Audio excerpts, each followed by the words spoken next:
Bismillahirrahmanirrahim. Assalamualaikum warahmatullahi wabarakatuh. Allahumma salli ala Muhammad wa ala ali Sayyidina Muhammad. Apa kabar rekan-rekan semuanya, pemirsa Paradigma TV dimanapun berada? Insya Allah semoga selalu dalam keadaan yang sehat walafiat, dan tentunya yang paling penting senantiasa berada dalam bimbingan petunjuk hidayah dari Allah Subhanahu wa taala. Saya pada kesempatan malam hari ini diminta berbicara, merespon atau menanggapi terkait hashtag atau tagar yang dalam pekan ini lagi ramai di sosial media, di mana hashtag itu bertuliskan bubarkan MUI, sarang teroris. Ini tentunya sangat menyedihkan, tapi yang paling penting adalah mengkhawatirkan bagi kita semuanya, terutama umat Islam yang ada di Indonesia. Kenapa demikian? Karena menurut saya bahwa tagar atau hashtag ini upaya untuk melemahkan, kemudian upaya juga untuk memecah belah, bahkan juga adalah upaya untuk mengalihkan perhatian kaum muslimin, khususnya rakyat Indonesia. Nah, sehingga hal yang demikian ini harus dilawan, tentunya dengan gerakan yang nyata. Saya sangat yakin bahwa keinginan atau seruan untuk membubarkan Majelis Ulama Indonesia itu terutama berasal dari kelompok-kelompok atau pihak Islamofobia. Mereka yang membenci Islam, mereka yang tidak suka dengan eksistensi Islam, mereka yang selalu ingin melemahkan umat Islam, khususnya di Indonesia.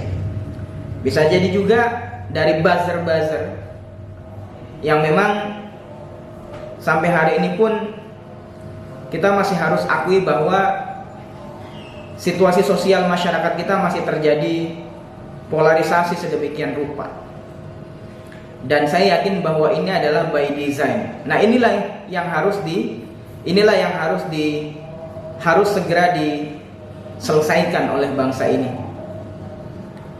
Majelis Ulama Indonesia yang telah berdiri sejak 1975, kemudian tentunya sangat jelas memberikan kontribusi yang sangat besar bagi bangsa ini, bagi umat Islam. Tentunya juga MUI sebagai wadah tempat berkumpulnya para alim ulama dan para cendekiawan muslim dari berbagai macam ormas. Eksistensinya jelas mempertahankan keutuhan umat.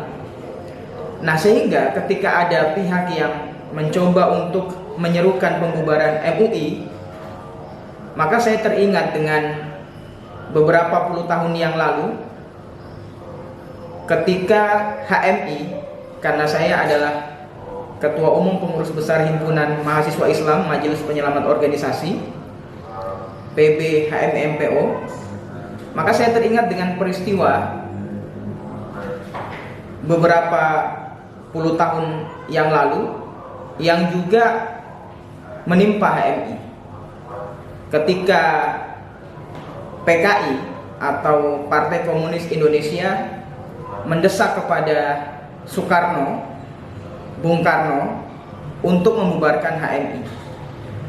Nah, saya mengkhawatirkan model-model atau ini adalah pola cara yang sama juga, cuman sasaran tembaknya bukan lagi HMI tapi MUI.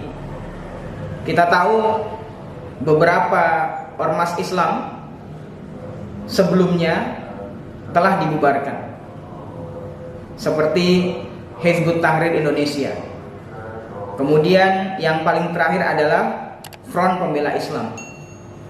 Makanya kalau pemirsa sekalian melihat di sosial media atau jejak digital almarhum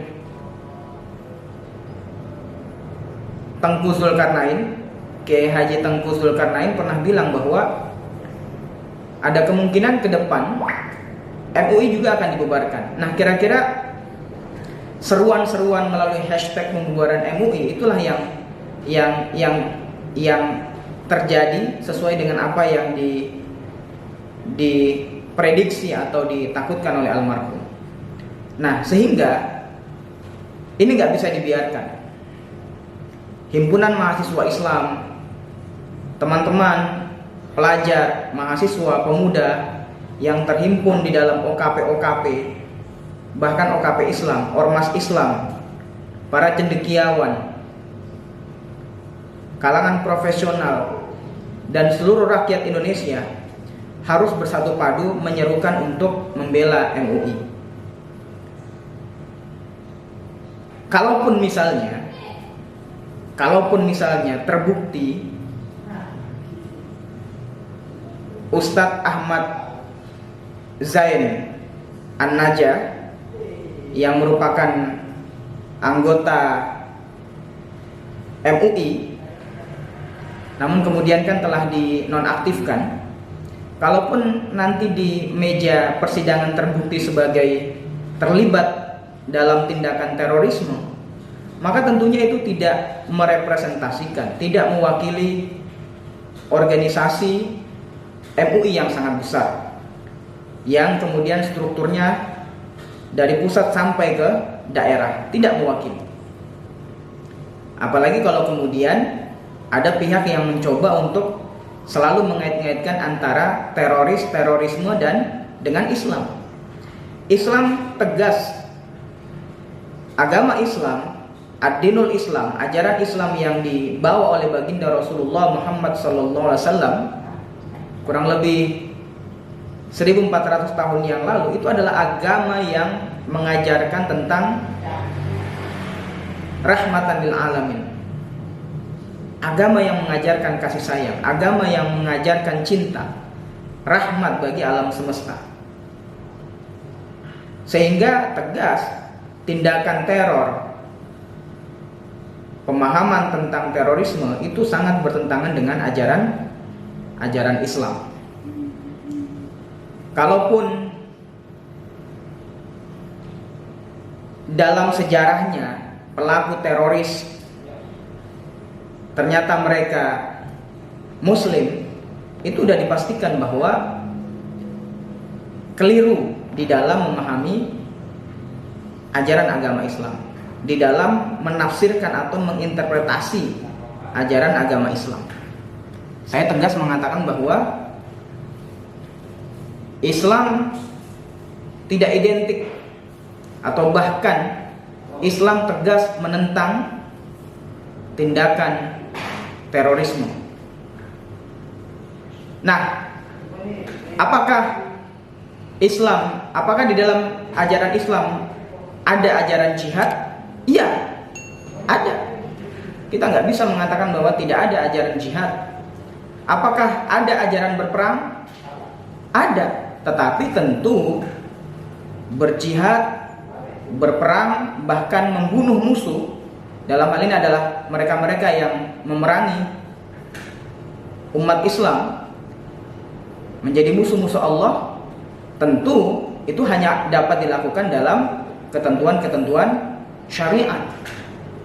Nah, kalau suasananya dalam keadaan yang damai, hidup berdampingan, nggak bisa. Kita harus menjadi rahmat bagi alam semesta.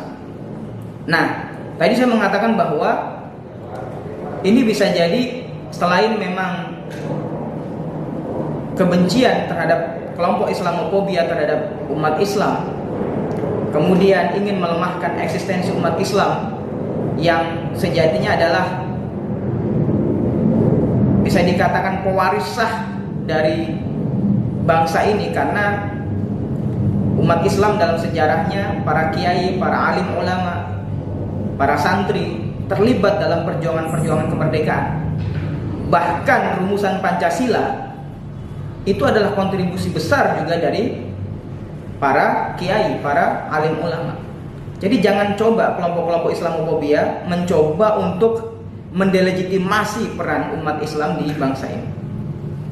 Nah, saya mengatakan bahwa ini juga bahagian daripada pengalihan isu. Hari ini rakyat Indonesia tengah fokus mengawal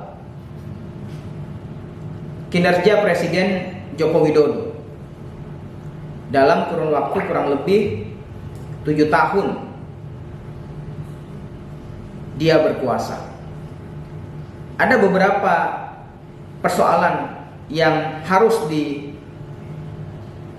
dievaluasi. Yang pertama, persoalan skandal PCR yang publik juga tahu melibatkan 2 pejabat Menteri Jokowi, yaitu Luhut Binsar Panjaitan sebagai Menteri Koordinator Bidang Kemaritiman dan Investasi, kemudian Erick Thohir Menteri BUMN yang lagi santer diangkat oleh media, ditengarai terlibat dalam skandal PCR. Kemudian dalam dunia pendidikan kita, melalui Permendikbudristek nomor 30 tahun 2021, di pasal kelima itu ditengarai akan menjadi pintu masuk bagi legalisasi yang namanya seks bebas di kalangan anak muda di perguruan tinggi. Karena menurut saya tanpa analisa yang terlalu mendalam, ketika membaca teks itu, orang akan berpikir bahwa ketika perbuatan-perbuatan menyentuh dan seterusnya itu kemudian disetujui oleh korban, disebut korban, berarti itu tidak masuk dalam kategori pelecehan seksual. Nah, ini adalah agenda liberalisme, agenda sekularisme. Padahal Pancasila itu menurut saya sebagai satu dasar negara, sebagai suatu nilai luhur bangsa, sebagai filosofi Grundslag, sangat bertentangan dengan sekularisme dan liberalisme. Nah, belum lagi problem-problem yang lain. COVID-19 yang sampai hari ini tidak selesai. Kemudian hutang luar negeri yang menumpuk kurang lebih 12.000 triliun. BUMN kita, terutama Garuda, terancam bangkrut, kolaps. Padahal itu adalah simbol negara. Menjadi salah satu menjadi, saya menyebutnya sebagai salah satu simbol bagi bangsa kita. Tapi kalau kemudian dia bangkrut, dia kolaps, lalu apa yang bisa dibanggakan dari sektor BUMN atau sektor penerbangan? Kemudian yang paling fundamental adalah berbicara mengenai demokrasi. Demokrasi Indonesia sudah sangat liberal, sudah sangat ugal-ugalan, tidak lagi menitik tekankan pada aspek integritas dan kapasitas, tetapi lebih kepada isi tas. Itu fakta. Karena begitu besarnya budget untuk menjadi seorang pimpinan, apakah itu wali kota, bupati, gubernur, bahkan presiden, anggota DPR, semuanya membutuhkan budget yang besar. Nah, inilah yang kemudian melahirkan pragmatisme dan oportunisme di dalam konteks demokrasi kita. Belum lagi rezim ini sudah jelas berada di bawah cengkraman oligarki politik, juga oligarki ekonomi. Nah, kalau bicara tentang momentum di Desember, ada Hari Anti Korupsi Sedunia 9 Desember. Kemudian ada Hari HAM Sedunia pada 10 Desember. Saya kira juga entitas gerakan selalu melakukan evaluasi tahunan terhadap kinerja Presiden Jokowi setiap akhir tahun. Nah, inilah yang menguatkan kita, jangan sampai ini adalah upaya-upaya satu grand design pengalian isu. Jadi masyarakat dialihkan perhatiannya kepada persoalan terorisme. Pertanyaan seriusnya, terorisme ini kan oleh Densus 88, oleh BNPT, saya kira jejaringnya sudah diketahui kok. Kenapa demikian? Karena sudah sering dibicarakan di banyak kesempatan dalam berbagai kegiatan di media, menghadirkan para pakar, pengamat dan sebagainya, disajikan tentang jejaring daripada terorisme. Tapi kenapa terorisme yang sudah bertahun-tahun di Indonesia menjadi persoalan bersama, lalu kemudian selalu coba untuk dikaitkan terhadap Islam, padahal Islam menentang terorisme? Kenapa tidak bisa di bumi hanguskan? Padahal jejaringnya ketahuan. Anggaran yang dimiliki oleh Densus, oleh Polri, oleh BNPT saya kira tidak sedikit, dan itu uang rakyat yang diambil, yang diperoleh melalui pajak dan sebagainya. Mestinya kinerjanya harus ditingkatkan. Jangan sampai para teroris ini selalu meresahkan. Dan kuat dugaan saya bahwa isu terorisme selalu ada hidden agenda di dalamnya. Apakah itu kepentingan ekonomi, apakah itu kepentingan politik, ataupun kepentingan kebudayaan. Nah, ini yang menurut saya perlu dicermati oleh seluruh rakyat Indonesia. Sebagai penutup, eksistensi Majelis Ulama Indonesia harus dipertahankan, bahkan ditingkatkan. Tentu apa yang tengah dialami oleh MUI secara kelembagaan menjadi evaluasi bagi MUI dan juga menjadi perhatian kita semuanya. Tapi yang paling penting, jangan pernah sekali-kali mengganggu Majelis Ulama Indonesia. Kenapa? Karena MUI adalah wadah tempat berhimpunnya para alim ulama. Ada yang dari Muhammadiyah, ada yang dari Nahdlatul Ulama, bahkan dari ormas-ormas yang lainnya. Semuanya berhimpun di MUI. Lalu bagaimana mungkin ada yang mengatakan bahwa harus dibubarkan dan karena menjadi sarang teroris? Ini gak masuk akal. Ini cacat secara logika. Olehnya itu tegas, Himpunan Mahasiswa Islam membela MUI dan HMI mengajak seluruh teman-teman OKP, khususnya OKP Islam, teman-teman di ormas, para alim ulama, para cendekiawan, para ustadz, para dosen, kalangan profesional, mari kita bersatu padu membela MUI.